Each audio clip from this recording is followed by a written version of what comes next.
Ready?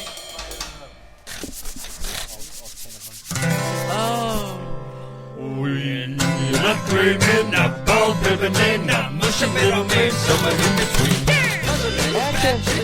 That sunbeam just that pick-a-boo, try and find us, we are nowhere to be found. You're not dreaming, not ball pipping, not mushy middle man, somewhere in between. 'Cause a little patch is green, that sunbeam just that pick-a-boo, on the other side.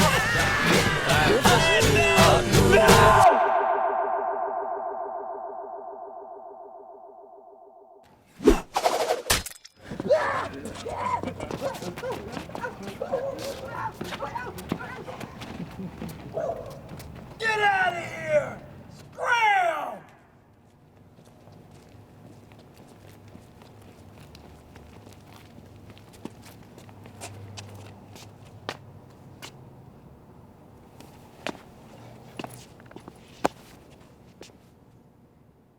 Go and talk a little bit, Cory. Hello, this is Cory. Welcome to my garage. Wee. What's the that song when the taco says shush? How's that song go? When the taco says shh, wait, no, it's a donkey. I think I changed it to donkey. When the donkey says shh, we smile. When the donkey says shh, we smile.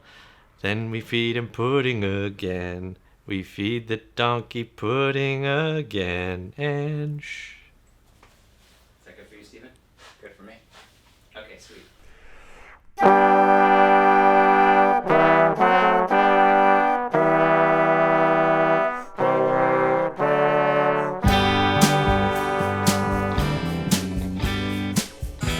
If you were to ask me what band is Hippie Cream like, I don't even know how I would answer that. To a certain extent, we are wildly successful.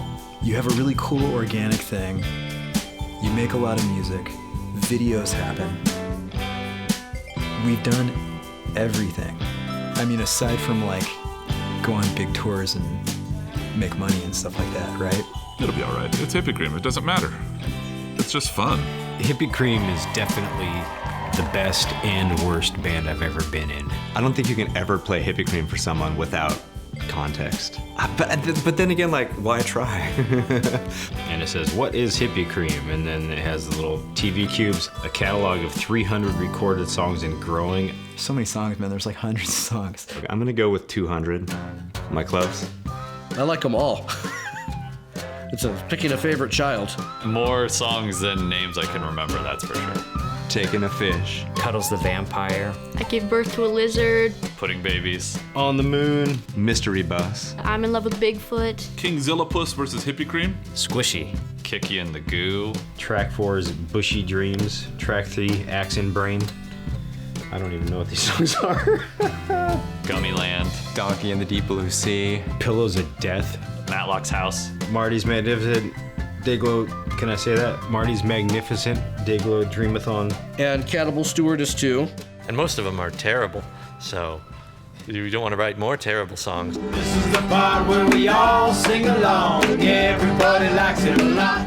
Some of it's like country and some of it's just like... Taking a fish! Taking a fish! When people ask me about it, I usually just tell them it's weird. Like maybe there's some rock.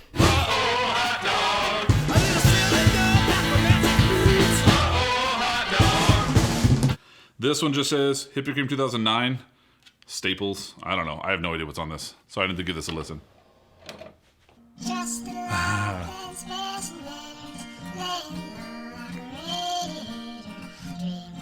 is a really sweet song. I love this song. It's been so long since I've heard this.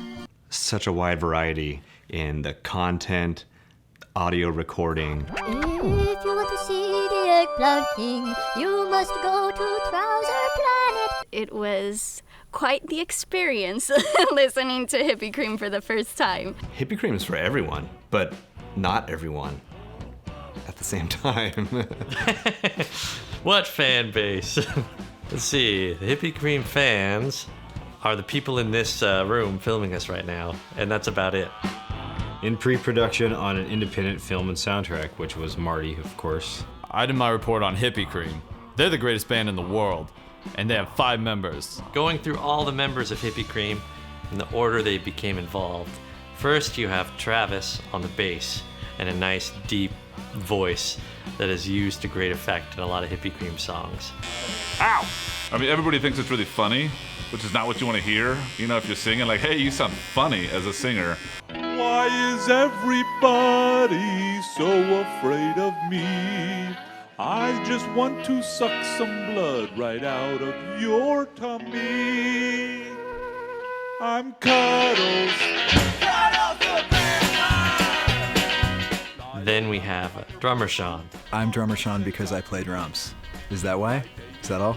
Here's a guy that could basically do any style on the drums, and he chooses to just do this really supportive thing that supports Cory's songwriting. It's pretty incredible, like the level of restraint. If I play something that's like too tricky, I might lose half the band. That might be great for my ego, but that's like really bad for the band. Then we have my good buddy Bob, who I've known forever. No one else was singing or had a microphone, so it just I just picked up the microphone and started doing it. It was just kind of very obvious, like, oh, well, that's your job, that's what you do. Then we have Wesley, my little brother. He's a lot of fun to hang out with. He always brought the chaos when we played live. Sometimes he'd get pretty silly and, you know, knock people around. I spent a good couple years being really into the violin. I got this looping pedal, and it was really painful to listen to. And then we have Jesus Sean Longstreet. I used to have long hair and a crazy beard. And he had a Jesus outfit. Did you guys talk about the Jesus outfit? You know, he plays all the damn instruments, so that's always fun to see. 1, 2, 1, 2, 3.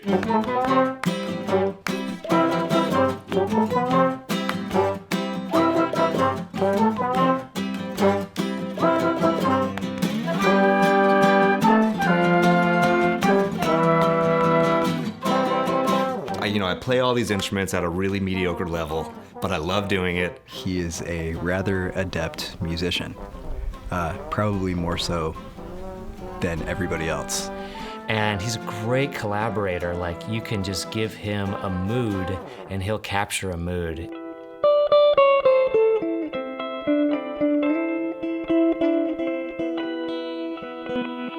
He's a really good guitar player. He's got a good feel. He's got good time. He's got good soloing ideas.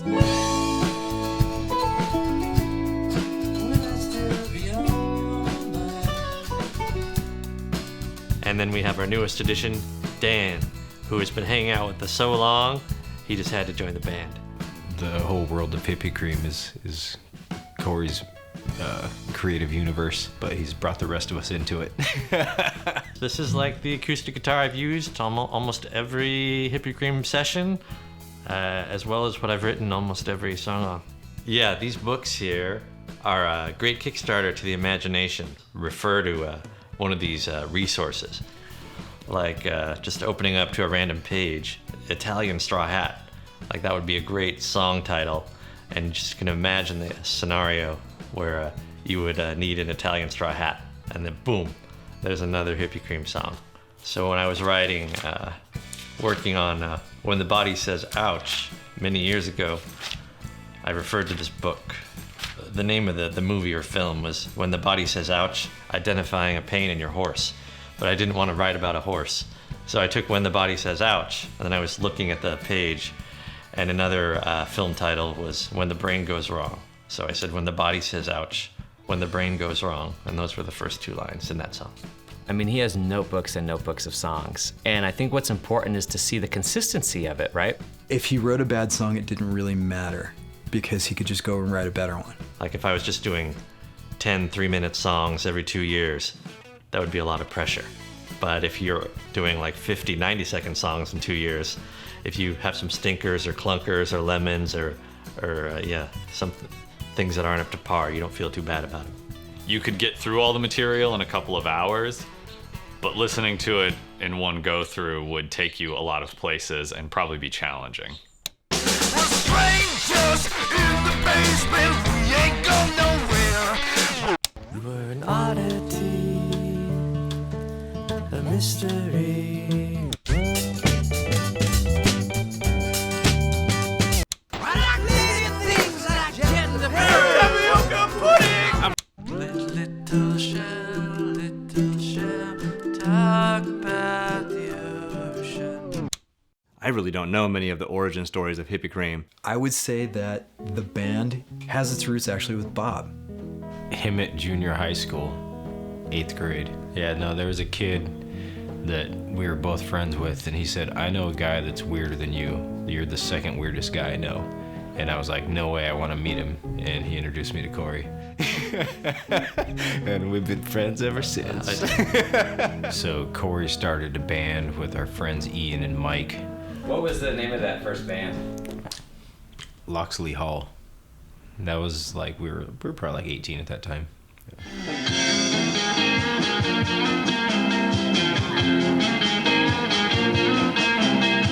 It wasn't very good. And Marianne was like, you guys are like the funniest, weirdest people I know, and you do this really serious music. It's weird. And we were like, yeah, it is weird. Why do we do that? And so like, we're like, let's try to record some fun music and just have a little fun.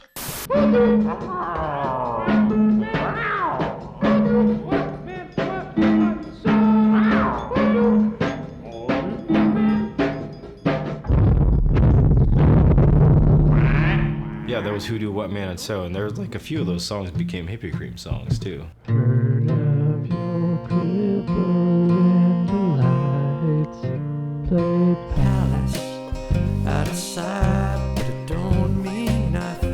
There's been a progression in terms of our audio quality, and we didn't know anything about like how to record stuff. We just did it, and it's all very lo-fi. I'm 8 feet tall, can't get no love. Come down to you from up above. Been down brutally, all I know. Have to go way back to the age of disco.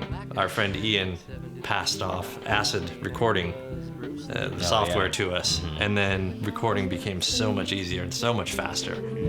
8 feet tall, no, he doesn't play basketball. He's 8 feet tall, peering over bathroom stalls. But I think that was always Cory's beginning, was trying to make people laugh. Cory kind of just like kept doing what we started doing with Travis instead of me. I wasn't there at the beginning. I shouldn't say I was ever there at the beginning of Cory's songwriting, because I wasn't. When it was just Travis and I, we just called it like the Travis and Cory Band, and we'd give out CDs with a little sticker of Travis like kissing my cheek. There was like 10 or so names on a notepad, and Hippie Cream came out at the top. Second place was Mr. Peekaboo. And sometimes I think maybe we should have called ourselves Mr. Peekaboo. We might be on a major label if it was Mr. Peekaboo. And scheduling has always been an issue. So it was faster for me, because I was the primary producer, to just do the vocal and guitar and then just kind of stockpile tracks. And sometimes I would have 12 to 15 songs before the drums would come in, and then I'd just have Sean play through all 12 songs in a couple hours.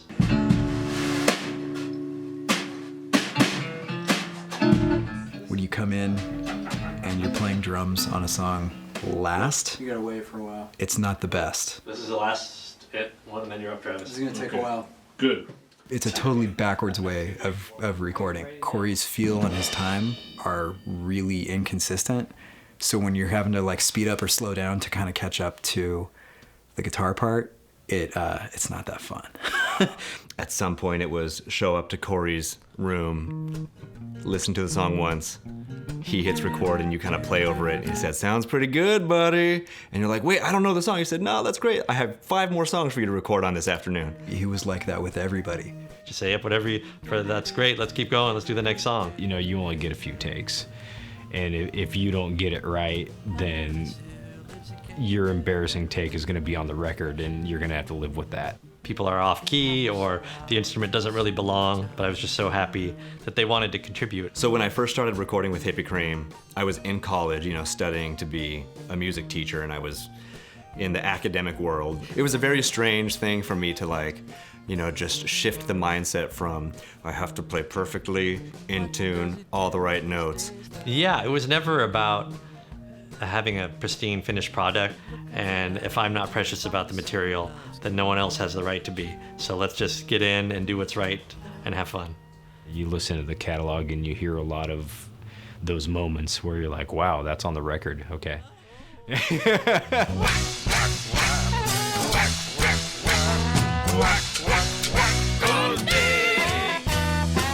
I know my weaknesses, and my weakness is I get bored really quickly, and I have a super short attention span.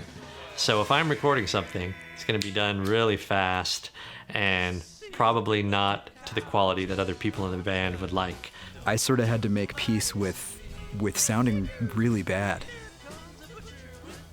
just in order to be involved with something that I thought was like a good song. I think the first time I was aware of Hippie Cream was, I think it was B Movies on Parade, and I put it in, and I couldn't believe the songs I was hearing on it. Like Cannibal Stewardess 2, I thought was amazing. The recording quality is not the grandest, but I've stared at you for so long on that movie screen. Couldn't believe you were in my neighborhood, making the scene. Yeah, fresh from that movie screen. It's been a while since I've been to the picture show. Been living with my mom since I lost my car with the cup of joe. But don't think that I don't know who you are or what you do.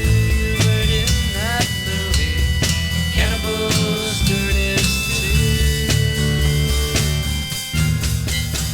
2. I think it's going to be my always favorite. I don't have tattoos. Space Fruit? Space Fruit is here. Eggplant, that's the Eggplant King right there.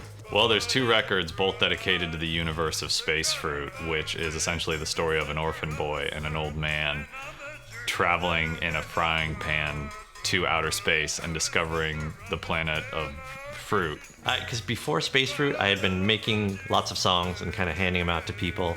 And the only ones that would get a response were the ones that were really silly or really kind of gross or weird. But what I found with that is, look at this. Can you believe that? That's amazing.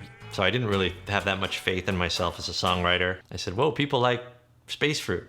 So I really quickly wrote Space Fruit 2, Beyond the Sun. What do all these space fruit do? They wanna live in peace with you. And then it has a whole... It's got to explain to you what the story is right here. In case you couldn't figure it out, you have to kind of read the story and the backstory here. And I handed that out, and it didn't get a good response because it was really rushed, and I was just like, I just wanted to give people more of what I thought they wanted, and that was Space Fruit 2. I won't read it all to you, but if you ever come to my house and you want to see it, I'll show it to you. There's definitely points with him as a writer where he kind of falls apart and has to figure out what he's going to do next because he hates what he just did so much. And that taught me another lesson, was don't force things. Don't do things just because other people like it. You have to be inspired to do it. And I took that lesson into other songwriting projects. Went from being a recording project to like an actual band at that point, and we got all the guys involved.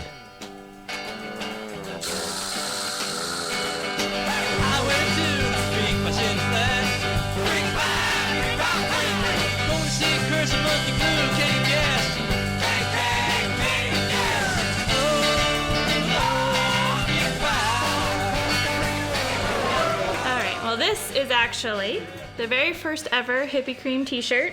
It has Travis, Chris Hill, Cory, and Sean. Stacy actually made this shirt for me for one of their very first performances that they did at Cory and Stacy's old house. Well, our house on New Year's, we did a New Year's Eve party, and that was the first time that we had played live ever in front of other people. We had just started writing and accumulating so much material, we started searching out and trying to find some live gigs. And it says Hippie Cream's second show on here. I don't know what that is. It's track 12. Hippie Cream. We're supposed to play a show. Hippie Cream's second show. Oh, set it up. Oh, that is that song. Oh, yeah. Okay. Okay, yeah, I remember that now. Thank you. The live Hippie Cream is just a very loud and fast experience because we didn't put a lot of time into the rehearsal. We don't rehearse. Well, I don't even play very often. So if I know, hey, we're going to do a show, I might pick up my bass a week ahead of time and play a few times and run through the set or whatever songs we're doing. And for a while, the live sets were just, disasters. I barely knew what I was going to play. I didn't know the key.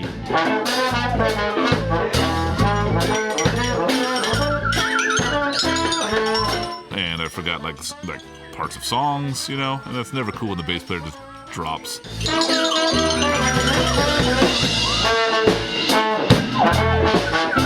That's how bad it was. It's like people just didn't even know the songs. You just improvise on every song through the whole set. Like you don't have any parts this entire set. We just played 25 songs. You didn't know any of them. Like it was that bad. It was crazy. There's this point where things get so out of tune that they're actually in tune.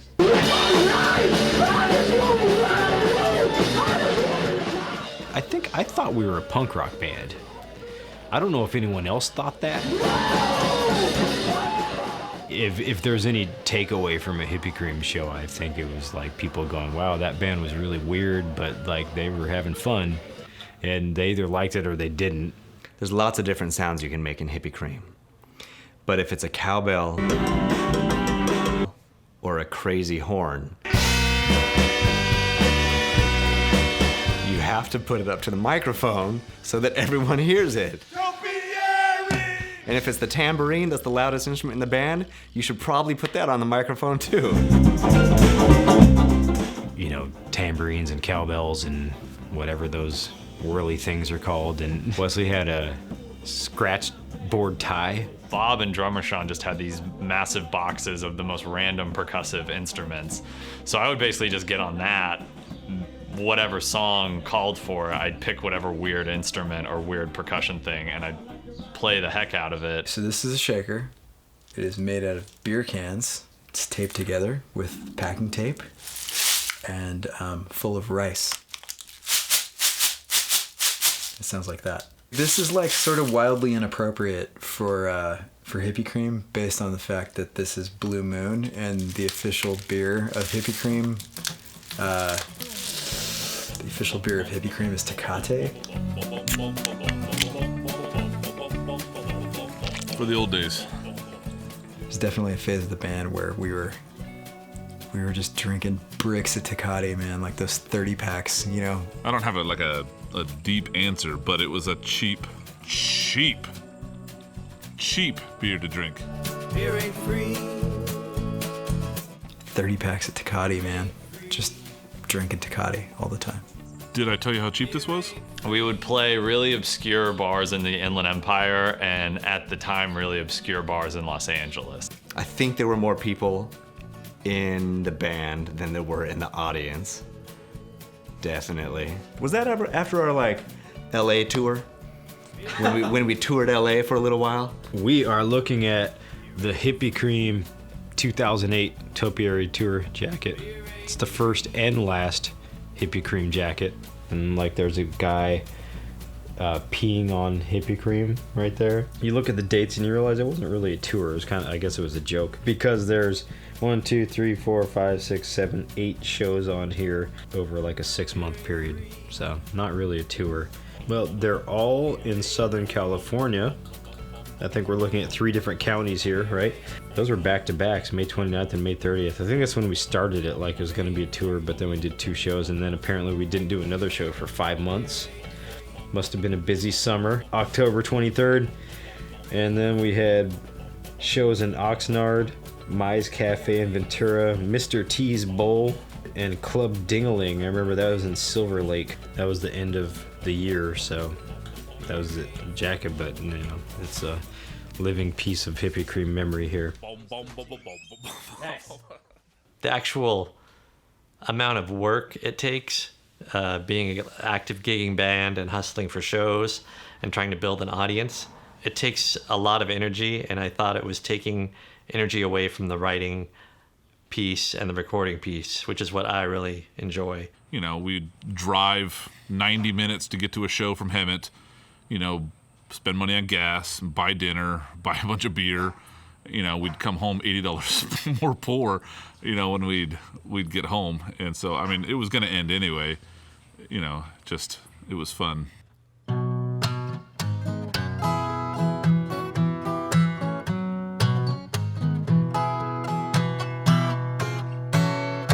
Is today tomorrow? When will it be? The question that circles round the rings of a tree. Don't know the future, I can see today is the day you'll be with me. Ba ba ba, me. Ba ba ba, me.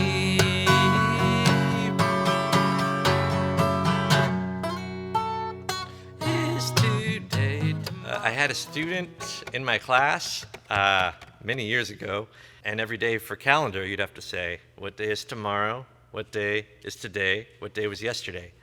And he would sit like right in front of the calendar and just like stare at it like a giant, I don't know, huge like eyeballs. And he'd just say, is today tomorrow? And every morning he would just ask me that question. So it just kind of stuck in my head, and that kind of inspired the song. Okay, class, today we are working on identifying and classifying polygons. That will be our learning target. Defining polygons is what we need to do first. On Cory being a teacher? I mean... I've never seen Cory teach, and I'm often curious how he does it. Being a teacher, you know, he spends a lot of his time thinking of creative ways to, you know, keep his kids engaged in whatever lesson or whatever activity he's doing. And let's do the squishy salute. Are you ready? Let me see one finger, one hand.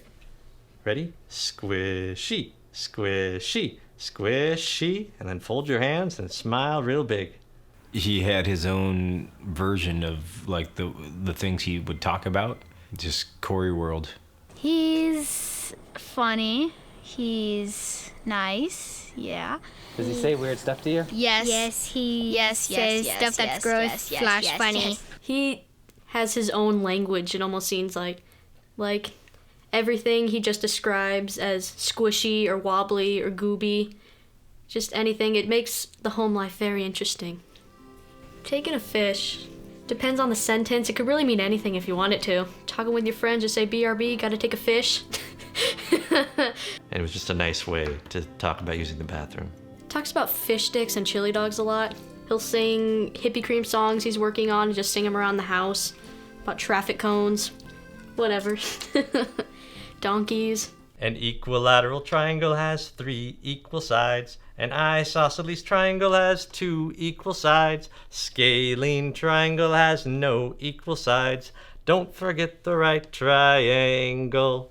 And every time I forget the name of a triangle, I think of that song. His students are so lucky because Cory is a great musician and incorporates music and guitar playing into his teaching. And that makes anything better. You know, if you can sing a song about it, you're going to remember it more. The thing with songs is a lot of time you'll get the idea or the melody when it's not convenient to sit down with a guitar or a computer to write. So I'll just start slowly kind of generating and gestating the melody in my head, and then I'll just grab my phone and kind of lay down a super quick sketch of it, so when I am able to sit down with the guitar, I can work it out later. So here's a song called I'm Glad I'm Your Grandma that is unreleased as of yet. Grandma, I'm glad I'm your grandma because of all we do. I'm glad I'm your grandma. I'll take you to the zoo. We're gonna ride a camel, and then we'll pet a goat, and then I'll shove a churro right down your throat. So that's I'm Glad I'm Your Grandma. And yeah, that's gonna be developed into something. Yeah, I was always enjoyed telling stories. Let's see, star date. This is from January 17th, 1989. A few weeks ago, I was staying at a hotel because my wife was hosting a convention near there. As soon as I got in my room, I went to check the bathroom. I happened to notice the toilet wouldn't flush. Now this greatly annoyed me because of the high price of the room. So right away I went to the hotel phone and called the management. On the other end of the line, a pleasant man answered the phone, and I asked him if I could talk to the manager. He said he was sorry, but the manager was unavailable, but could he possibly be of service? I replied, yes. I'm having trouble with my toilet flushing. Could you help me? He replied thoughtfully, yes. Just look for the silver knob on the left-hand side of the toilet and pull it down, sir. I was probably 13 when I wrote that. The stories weren't very good. And then I would just put them in an envelope and mail them to my grandparents. And I never called them Grandma and Grandpa. I just called them Ray and Mabel. And they had a home in Joshua Tree, and I would spend weekends there. And just a very quiet kind of environment to spend a lot of time in when you're a kid. And there was a television, I think it maybe got one channel on the antenna. A lot of shows that I watched with my grandparents. I used to cut out Matlock advertisements from the newspaper and TV Guide, and I hang them all over my wall, especially the 2-hour movies of Matlock. I would get so excited when I'd find out there'd be a new 2-hour Matlock. Yeah, so that was very different from other kids my age. My dad supports my art a lot, and so I make him a bunch of like stupid little things like at 1 a.m. if I can't sleep. And this one was for his birthday, and I drew some of his favorite things. Tecate, mushy brown banana, guitar, Golden Girls, Peeps, Mac and Me, Chili Dog, Gooby. It's all there. Gooby. That's a big topic. Let's just talk about Cory and Gooby. Have you seen Gooby? Gooby comes from the movie Gooby.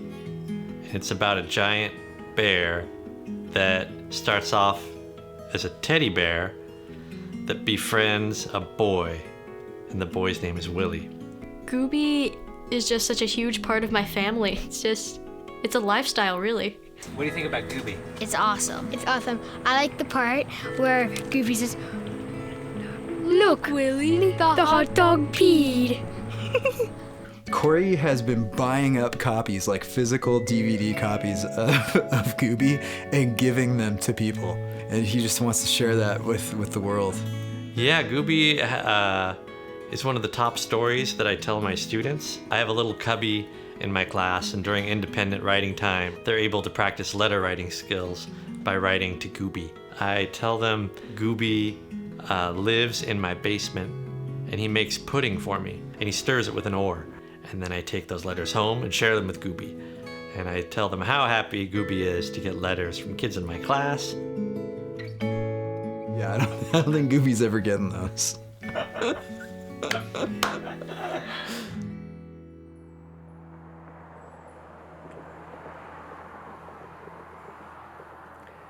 Say, oh, I'm from Hemet. No, most people don't know what that is.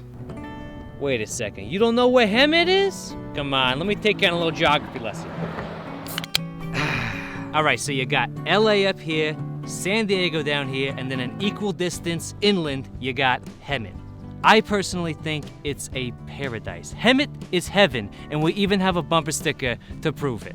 Is Hemet famous for the Ramona Bowl? I'm not even sure Hemet's famous for the Ramona Bowl, but it claims to be famous for the Ramona Bowl. But does anyone who's not from Hemet even know what the Ramona Bowl is?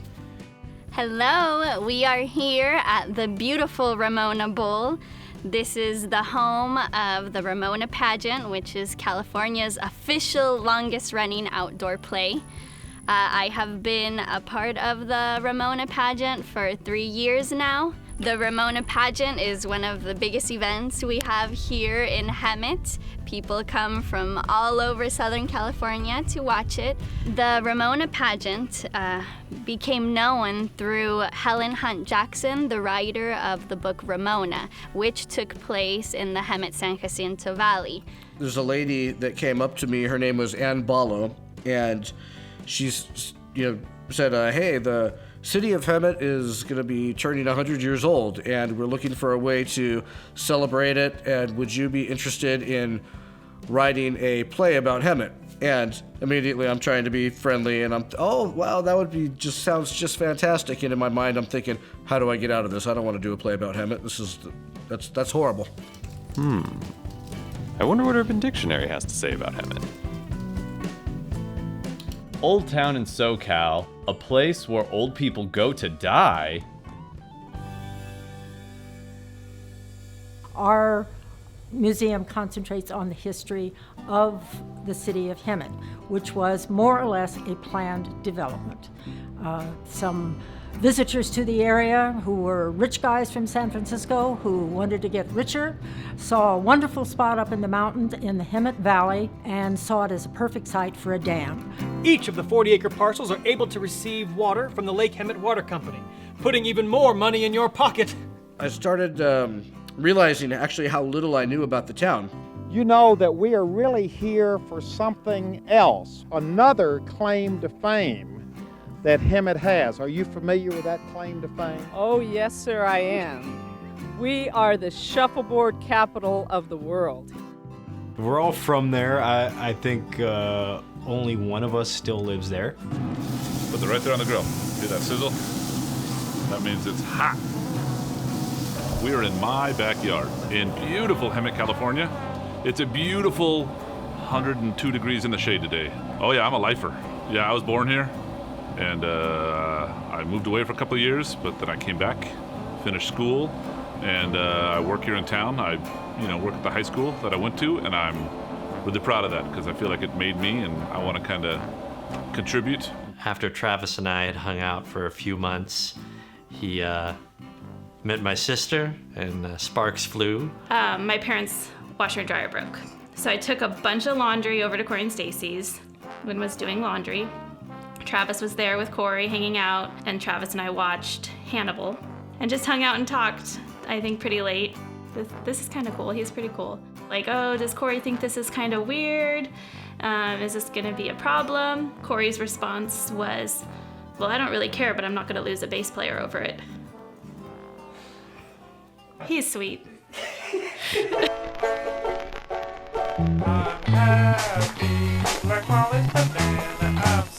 We did the normal reception with all the family, like the family safe reception, and we did an afternoon wedding on purpose, and then have Hippie Cream perform.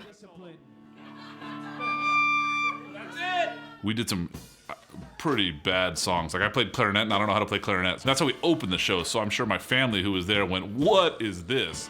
I feel like that's when Wesley started kind of crossing over and becoming part of it. He just showed up and just like beat the shit out of a cowbell and stuff. And then Wesley was in the band. Before that point, he had primarily been in kind of emo bands. I started when I was 16 just playing in friends' bands around Hemet. Then when Hippie Cream became a thing, I turned 21 and I could start drinking and therefore kind of fully participate. In Hemet, there's a giant retirement community called the Village, which is where my brother Wesley worked for quite a period of time. And my grandmother lives there, but his main job was in the dining hall. And probably by my second or third year in there, I developed a friendship with a resident named Vivian. She would have me come down and play the violin for her. She was a big music fan. She had taught piano literally most of her life. Like I think she started teaching at the age of 12, and she was in her late 80s when I met her. You just gotta have a reason for living. Mine is music. She just taught me a lot about music, about life, about love, and about friendship. That was when he was really getting excited about being involved with Hippie Cream and wanting to contribute more. And eventually that all translated into the Hippie Cream concept album, Topiary Dreams. I wrote over 40 songs for that album. And they're all really short, and I think it's a story about a guy who turns old people into topiaries and plants them. Does that sound right? It is. Okay, that is what it's about. It's like the ultimate existential Hippie Cream record, right? And the production is horrible, and it's really, really awful. Why do I have to wait so long to eat Swedish meatballs, Chinese pepper steak? Yeah, it's like I talked with him for like years, like, dude, you gotta stop recording this way, man. It's like you're not presenting yourself well. The first record that we did that was all like recorded sort of together and live is On the Moon. Let's not do it in my bedroom. Let's go out to Joshua Tree. We'll block out a weekend and we'll just spend that time recording and creating, and I bet we're gonna have something that's unique if all of us kind of bring some songs to the table. It just created a whole environment that was unique, that hadn't existed in the band before. The first major recording project for Hippie Cream where I wasn't in charge. That was the first time we ever tried doing like multi-track live sessions. Prior to that, it had always been like, well, there was just like a room mic or things get recorded one at a time. It was the first time where we mic'd up the drum kit, put it in a different room, had other people in other rooms doing things and all that. And but Cory's comment to me after hearing it is he was a little weirded out by it. But when he heard him, he was just like, this sounds so aggressive. Open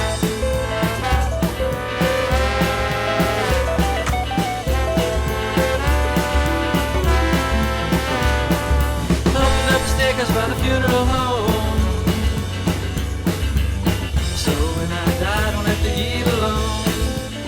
This is what the band sounds like. The opening song for On the Moon is a song called I Gave Birth to a Lizard. And I Gave Birth to a Lizard is my favorite Hippie Cream song because it has the most like oddball, fun structure. So the very beginning of the song is this really soft, quiet, chill, almost like ballad. I gave birth to a lizard. I gave birth to a lizard. I gave birth to a lizard and it crawled right out of my hole. Then it has the Bun Hut breakdown. So that's when everyone in the band goes, B-U-N-H-U-T, Bun Hut, B-U-N-H-U-T, Bun Hut, B-U-N-H-U-T, Bun Hut. I don't know what a bun hut is, but it is so fun to yell. And then once the bun hut part is done, then it goes into this like super punk rock reprise of the very beginning. I had a lizard baby, whoa, whoa, I had a lizard baby. I had a lizard baby cause it crawled right out of my hole. And it hurt so bad, I wanted to be left alone. My heart was sad, this is full of me home. It's so awesome. There's actually a lot of good songs on this album, and some that probably shouldn't be there at all.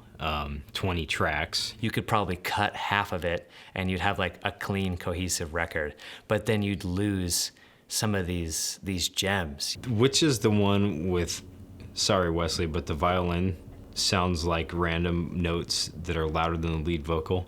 There's a barrel in the middle of the sun. What this was a transition record. You know, this was a record where what Hippie Cream had been met what Hippie Cream was becoming. We doubled down on that mistake by pressing possibly the worst album we ever made. Are you in an indie rock band that's looking to press your newest album to CD? Ordering 100 isn't cost effective, let alone a strong statement about the belief in your art. You should press 1,000 CDs, like Hippie Cream did with their landmark album, On the Moon. It's a smoking deal that will cost you less than $1 a piece. If you sold each CD for $10, then you'll make a $9,000 profit. Imagine all the sweet new gear you could buy, let alone all the Tecate. And if you don't manage to sell them all, there are lots of things you can do with hundreds of CDs laying around your house. Use them as coasters, footrests, or a furniture wedge. Can't reach a CD you actually want to listen to? Give it a boost with some of your own. They even float. Can someone say pool party? Play a game of cornhole during a barbecue. Or get some practice in before Monday's night game with your adult hockey league. It's endless. You can't lose. Don't buy 1,000 CDs. Don't do it.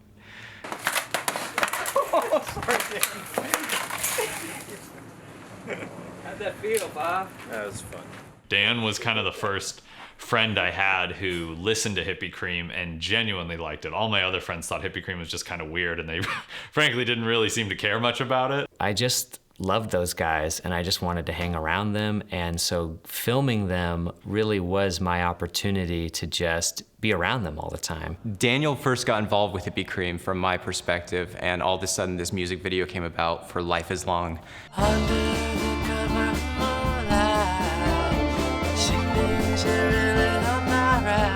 Having the visual component was huge, and it just kind of opened up a whole other world of possibilities. And I remember thinking whoever that girl is like really attractive to me. And then I find out later it's Wesley wearing a wig. But I was like, I got a crush on whoever that is. And then Dan and Steven Seaman started getting involved, making videos. And so West Valley High School is where, of course, Daniel and I met. And I'd always felt creative, like drawing was a thing for me in life. But I don't know if I ever had an outlet. And then Marty's Magnificent Dayglow Dreamathon just like convinced me that I want to be in situations like this, around people like this, for my whole life. Marty's magnificent. Marty's magnificent. Marty's magnificent. Dayglow Dreamathon. Cory had this song idea, Marty's Magnificent Dayglow Dreamathon, and he didn't really know what he wanted to do with it. And I think Dan felt really compelled by the title. And it turned into a huge thing that went on for a year or two. Hi, my name is Daniel Maggio, and I'm pitching my project, Marty's Magnificent Dayglow Dreamathon. It's a film that I've been working on with an independent band named Hippie Cream, and while I've been writing the screenplay, Hippie Cream has been working on original music inspired from it. It's an episodic, experimental musical with an estimated running time of 75 minutes and a budget of under $5,000. A very extremely low budget production. That project was just very large as far as a time commitment and an energy commitment. He spent a year up at school writing that and getting that idea together, and then that summer he came down and we just got to work. We just started up the production. Day one, director Dan. Day one at Wesley's house / Marty's room. Wesley plays the character Marty Fishman. Marty. Who is Hippie Cream's biggest fan. 2 for Hippie Cream, please. They're my favorite band, you know. And his biggest desire in the whole movie is to be the 6th member of Hippie Cream. This is our new cowbell player, Marty. Let's hear it. In the film, Marty's obsessed with Hippie Cream as there's this globally touring big band that they are totally not in real life. Our cowbell player just quit the band. We got a big European tour coming up. You want to jam with us? I've never even been to Europe. Especially not on tour. I guess my intention was like maybe other people will like Hippie Cream as much as Marty does. Because Dan was really the first person I would say that became like a super fan of the band. Dan, you're telling me that you're Marty? I never thought of that. That is so flattering, but so sad. Like you could find way bigger bands to want to be in. So the movie is about Marty, who decides to contact Dr. Dream. Why does he contact Dr. Dream? I forgot. Why did you come to see me? It's my peepaw. He's dying of a rare disease, and I have to find a cure for him. Marty's peepaw is sick. My body will start decaying, and then my eyeballs will pop out. That's right. And he contacts Dr. Dream to find, is it like a remedy? The solution to everything is right up in here. And I've invented new technology that allows you to look within your own dreams to find the cure to your sorrows. Dr. Dream likes to look inside of other people's dreams. He hooks them up to something that he calls the dream machine. To put them to sleep, he gives them something called a pudding baby to help them fall asleep. I just happen to have a pudding baby. I can't even describe what Marty's about. I'm sorry. I'm gonna save you. Our balls won't tumble from your skull. How you gonna do that? With your dreamer thingy? And just being able to score Walt, the actor who played Peepaw in that movie, was a huge score. Why don't you try and stop me, Grandpa? Grandpa! I'm your peepaw. Oh my gosh, we just got like Laurence Olivier involved in our project. And he goes on this dreamathon journey, and it goes through childhood, adolescence, adulthood, and old age, and his death. That's right. So it goes back into like the real. Okay, but is he dreaming it? We don't know. There was a pretty clear peak of the group, I think, when Marty's Magnificent Dayglow Dreamathon premiered at the Hemet Theater. It just seemed like something bigger than any of us had ever been a part of before. This will never happen again. Like, we're all gonna die and this will never happen again. Where like everyone you know gets together out of the kindness of their heart and dedicates days of their time filming in freaking Hemet in the summer. That summer of making Marty, we locked into something that changed the trajectory of my life. Like, it was really cool to watch everybody be so invested in it. We're ever gonna break out of Hemet and become more well known. This is the vehicle that would provide that opportunity for us. We did all that stuff, got the movie together, and then it just kind of just fell apart. Marty sucks! Marty sucks! I think for me, was thinking like it was the beginning of something.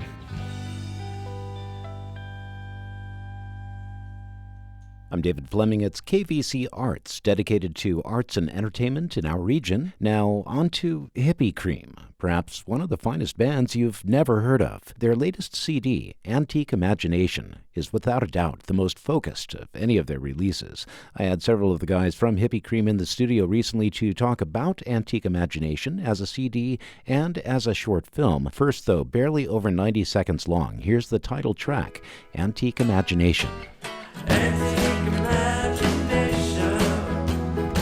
We said, I wonder if we can make something that's clean and easy to listen to, that your parents would like.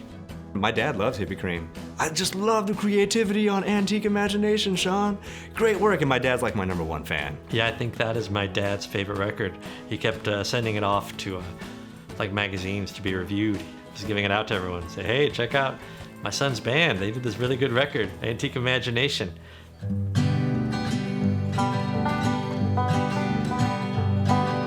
Air Supply was playing at the Kansas State Fair. You know my old lady really wanted to be there. Gave her tickets on her birthday, 2 days before the accident. The Undertaker's parlor is a place where she's been sent. Air Supply, Air Supply, Air Supply. He mailed it to Entertainment Weekly to be reviewed. I don't know if Entertainment Weekly opens their mail, but it was never in Entertainment Weekly. Beautiful songwriting, and I still really appreciate and value the demos that Cory sent out, because there's really special songwriting that Cory did for that album. Twist our spines into butterfly, melt our vision into just one eye. sense the world to share the shame. I am you and we are the same. Under uncommon clouds of history, you are unraveling into me.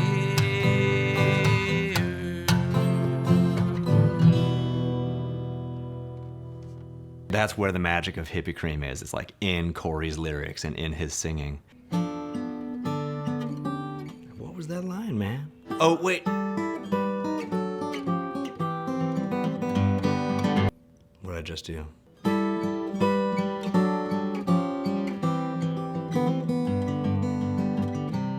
I think it started as just like a little riff I was finding. I found that nice little descending pattern. So I tried to tuck it in this little finger style thing.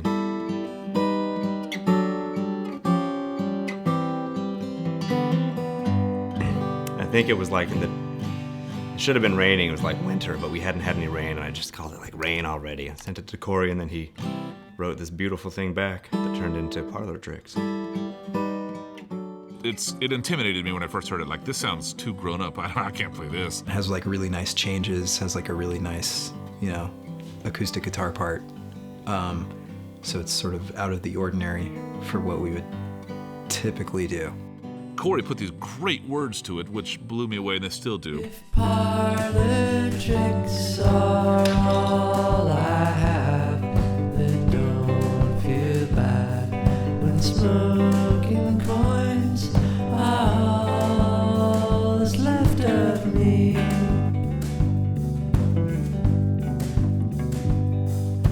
Darkened taverns call to me, frosty ale I levitate, so please remember me.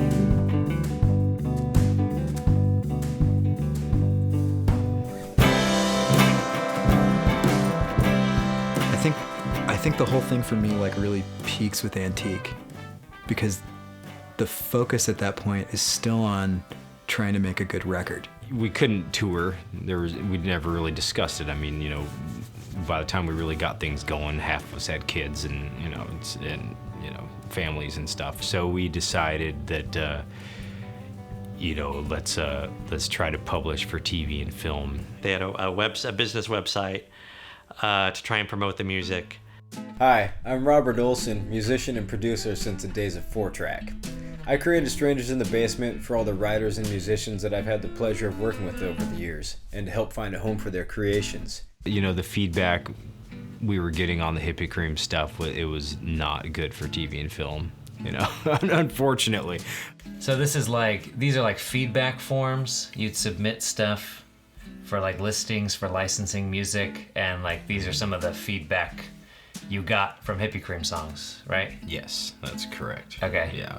In order to sync up the tracks more accurately, you may consider tracking to a click track so that each instrument is aligning itself with the same master tempo. They're typically looking for something that is recorded to a click track, okay? Cut that. We definitely don't do that. Oh my gosh, yeah. Okay. These are so good. It says, "Hi Robert, good song. You're a true artist. I feel that the recording of your vocal could be stronger. Best." Well, I like how they said you're a true artist. That was nice, at least. Yeah. Typically looking for something that is immaculately recorded. We don't do that either. These lyrics are just too darn wacky for the intended use, Robert. We are leaning a little left of center, but this is kind of off the charts. What are you smoking, my friend? Yeah, that's pretty sweet. Yeah. No one ever told me that I was trying to get them to sell out or anything like that. I don't know if anyone thought that. Maybe they did, maybe they didn't. I don't know.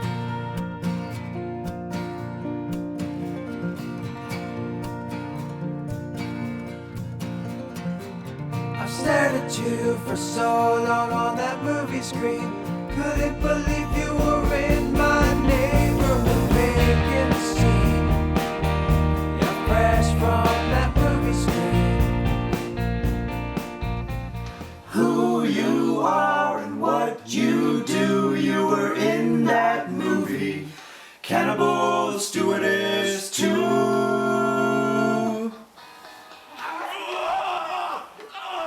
it's like this is like just an awkward phase of that band, because you're trying to capitalize on something unique, which maybe you just shouldn't do. We were going to do another movie. We were in pre-production. Steven Siemens was mapping it out, and it was like an claymation, squishy. It was like a little alien thing. Squishy goes like squishy. Squishy crash lands on Earth, solar jetting his way from the Squash Baby universe.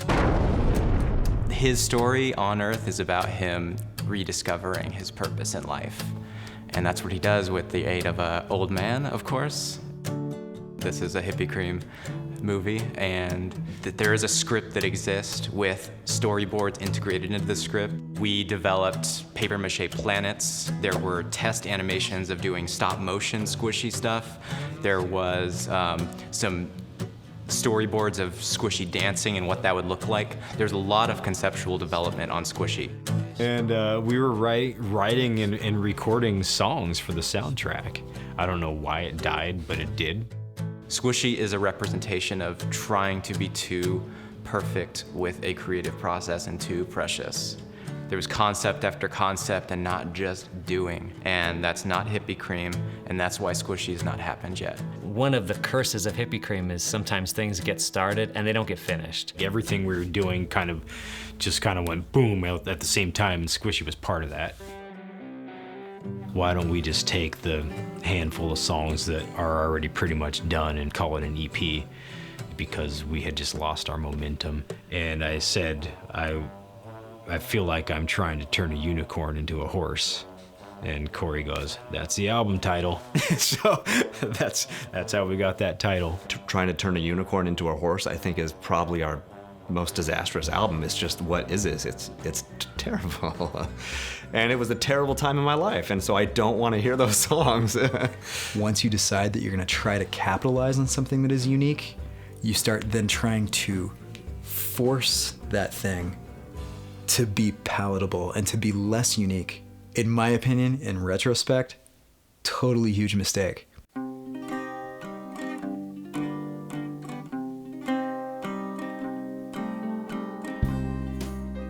Like once Cory left Hemet, everything kind of just went and scattered. I mean, I'm happy for them, and it was the right thing for them to do. But, selfishly, yeah, I didn't want them to leave. At that point, after I moved away, I had thought, well, that's probably the end of Hippie Cream. There was no recording, there was no real songwriting, or really any plans for Hippie Cream. I kind of thought we were done. I mean, we never broke up. No one ever said we were done. What ends up happening is when that proximity shatters and everybody kind of, gets thrown to the wind, more or less, right? It's just not the same as having everybody kind of all in the same place at the same time. We're entering a hard phase of the band for me.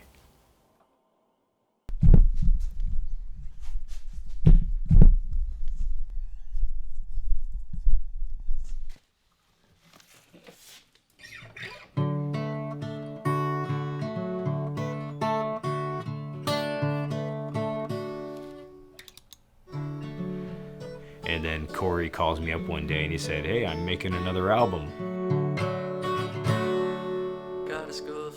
He recorded the whole album Skull Full of Hope the way he used to do Hippie Cream, which was just him generally doing one take and having us all come up at separate times to track over it. I got re-inspired, and I realized that it's going to be kind of a lifelong process, this band. And that really kind of rekindled everything, and we just kept going after that. And as long as he's doing stuff, Hippie Cream will always kind of find a way to assemble, even if it's not exactly the same way it was 5 years ago, 10 years ago. Because we were coming out of Marty, Antique, Skull Full of Hope is the opposite end of that, where the production level has gotten so much better, but the performances are really awful. So you're basically just shining a big spotlight on how bad the performances are.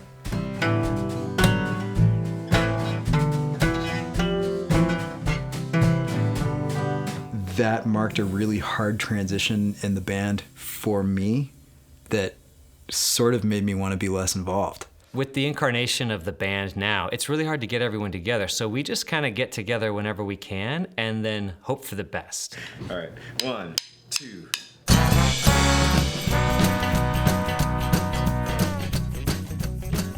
Yeah, Butter Buddies is definitely kind of a return to a form of everyone doing what they do best. Hello, Sean Long. Welcome home. Nice, you hear that? Gooey gravy, baby. Dan took over production duties. Whatever gets recorded this weekend just gets taken home and you make an album from what was recorded here. This feels like Hippie Cream before I was ever involved. I'm glad you made it, Dan.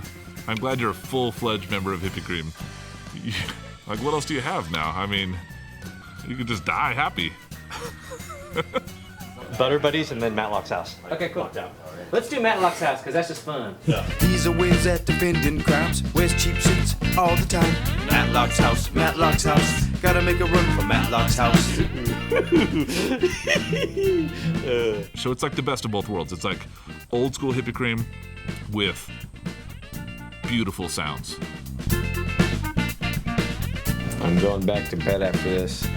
I like to have a song for everyone in the band to sing on. So Except for Drummer Sean. Except for Drummer Sean, yeah. He never really gets to sing. Drummer Sean couldn't make it because he was having twins, so we got all these masks printed up of Drummer Sean to put everywhere to make it feel like he's there. Sweet. All right. We good? That we are good. All right. Oh, nice. I look like I have twins. That's what I look like. Experiencing a living hell. Right now is my turn to not be involved. And that, I think that has happened on a certain level for probably everybody over the years. Every one member at a time. Boom. Married, having kids. Boom. Married, having kids. So I just knew it was a matter of time before I was, boom, married, having kids. So I've got a 4-month-old right now, and it's beautiful. It's really beautiful. It's the most amazing thing I've ever experienced. And exhausting and stressful and amazing. And I don't know how Hippie Cream did it. Hippie Cream! Marty! Kids like it. My kids have always liked Hippie Cream. Our kids are the audience. I think us and our kids and our spouses a little bit. I like I'm a Grumpy Little Rain Cloud, that one he sings. I like that one. Yeah, I think that's my favorite too. There's Uncle Cory, he's a rain cloud, and then my dad is a big rain cloud, and their heads are on each of the rain clouds. And at the end of the video, Uncle Cory, it starts raining. Yeah, I think the reason it's just us right now is because the other guys have babies.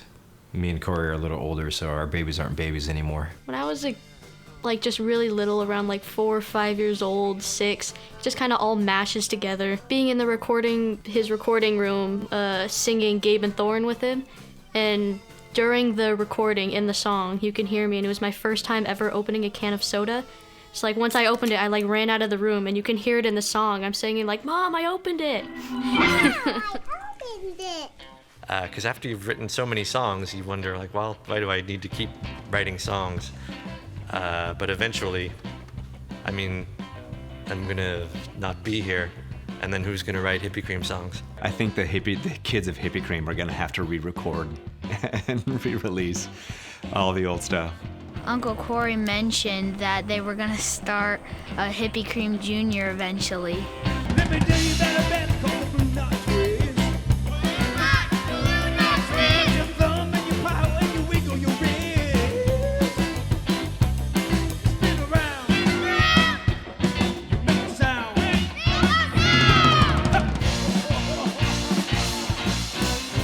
So we just sing Hippie Cream songs. No, we sing SpongeBob. No, we sing Hippie Cream songs, SpongeBob. I think I have the chords to kick you in the goo on my phone. Kick you in the goo. That's what life will do. The older you grow, you will know.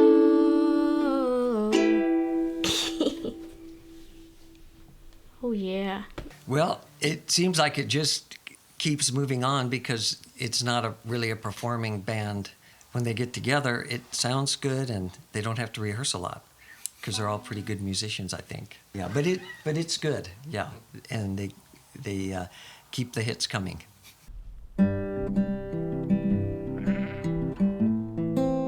So right now we are in the village of Kilreekle, right outside of the town of Loughrea in County Galway, Ireland.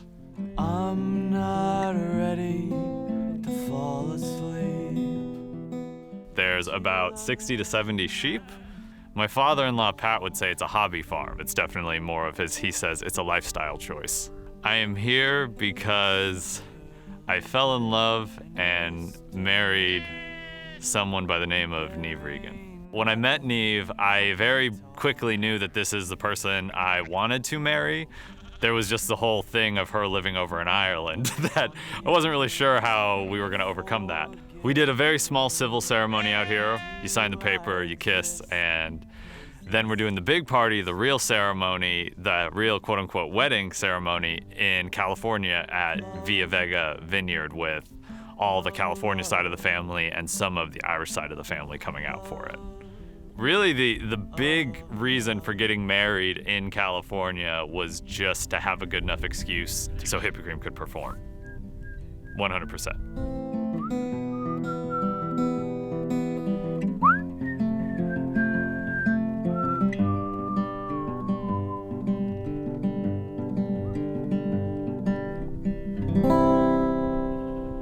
He's like, yeah, and we can play a Hippie Cream set because that's appropriate.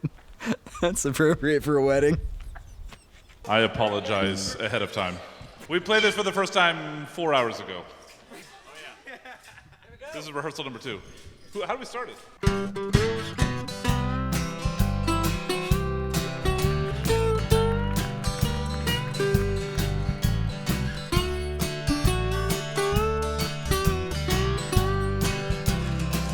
We're not done. This is what we've discovered is we're not done. We're still doing it. It's like getting all the family back together, you know. Hopefully not for the last time, but maybe it is. And I'm glad my kids are going to get to see it and remember it. I'm just lucky to find something like Hippie Cream where it's just so raw and funny and interesting. It makes me feel unique, like I can show my friends, hey, have you heard Hippie Cream? The expectations are fantastically low, which is a good thing in my opinion. Just getting to do it and knowing that that has also led me to meeting some of the best friends I've had. So that's what it's always been about. It's always been about being with great people, having fun. I think Hippie Cream as a process is such a testament to creativity and how to have creativity flow through your entire life. Like it felt like my life's purpose almost was just to generate Hippie Cream songs. Ladies and gentlemen, you go to a Hippie Cream show. Thank you very much. Good night. I hope it doesn't take a wedding, you know, for us all to get together and do that. I hope we can do that, you know, other times. Nice. That's a sweet note to end on for me. Good. Yeah.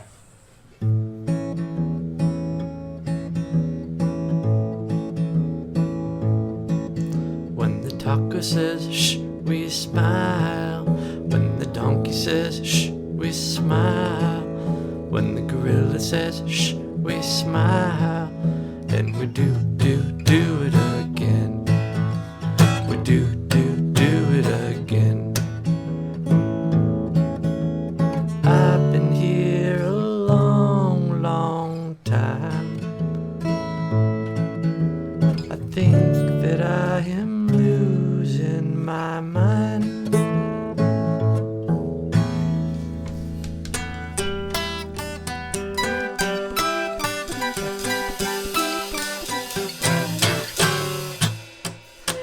I went down to the radical parade, old men dancing in lingerie, plum hookers and leather were all the rage. Pretty lady was in a cage, and they sang.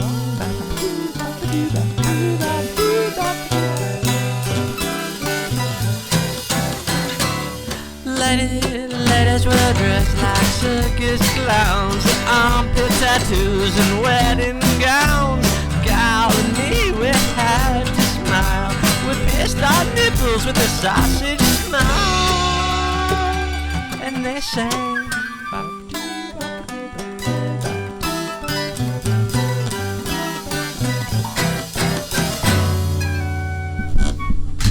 If you go down to the radical parade, you just might get paid. If you go down to the radical parade, you'll have it made.